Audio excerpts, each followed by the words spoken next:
हे बघा, 8 दिवसात वेगवेगळ्या भाज्या मिळतात. ही परड्यातली दोडक्याची भाजी.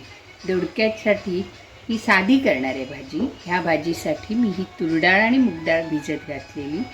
ती थोडीशी तुरडाळ, मी फोडणीसाठी मिरची, चवीनुसार मीठ, जर असं छोटं म्हणजे बोट चमचेचे 6-7 चमचे खोबरं, साखर चवीनुसार, पाव चमचा हळदपूड आणि थोडासा मध्यम आकाराचा कांदा.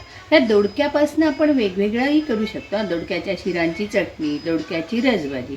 आज करणार आहे ही दोडक्याची साधी भाजी. तेल घातलेलं आहे. हे तेल तापलं आहे. आता त्यात ही मिरची घालते. जास्त वेळ तेलात हे करायची नाही. लगेचच हा कांदा घालायचा. आपला नैवेद्य असला की कांदा घालत नाही, न घालता सुद्धा काही जण करतात.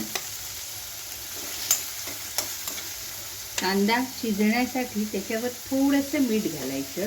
हे 1-2 मिनटं कांदा परतू जायचा. कांदा बावला आहे. आता ह्याच्यावर ही डाळ घालणार आहे. डाळ जराशी ही बघा, कांदा छानपैकी बावलेला आहे, भाजलेला आहे. आणि आता ही डाळ घालणार आहे. डाळ झाली घालून की परतणार.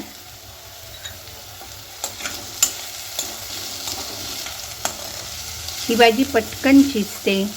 वर झाकणही ठेवायचं नाही. आणि ही दोडकं मात्र ना आधी बाहेरून धुवून घ्यायचं. चिरल्यानंतर धुतलात की त्याला पाणी जास्त सुटतं. जराशी हळद घालायची. हळद घातली जाणार. हळद घातल्यावर परतायचं आणि लगेचच हे दोडकं घालायचं.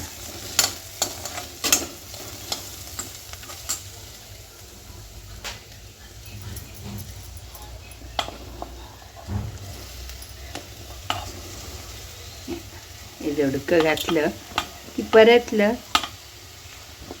की मीठही लगेच घालायचं, कारण त्याला पाणी थोडं मीठ घालायचं, कारण त्याला पाणी सुटतं.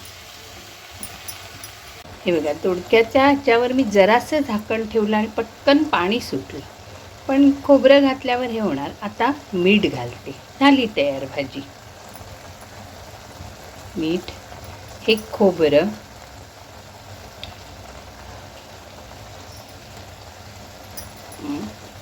आणि ही चवीनुसार साखर. जरा ढवळलं की भाजी तयार.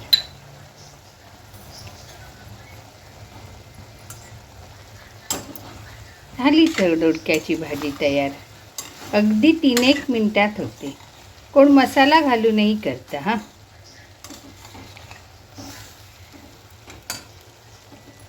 तुम्हाला ही भाजी आवडली, तुम्हाला ही माझी रेसिपी आवडली तर लक्ष्मी किचनला लाईक करा, शेअर करा आणि सबस्क्राईब करायला विसरू नका. हां, धन्यवाद.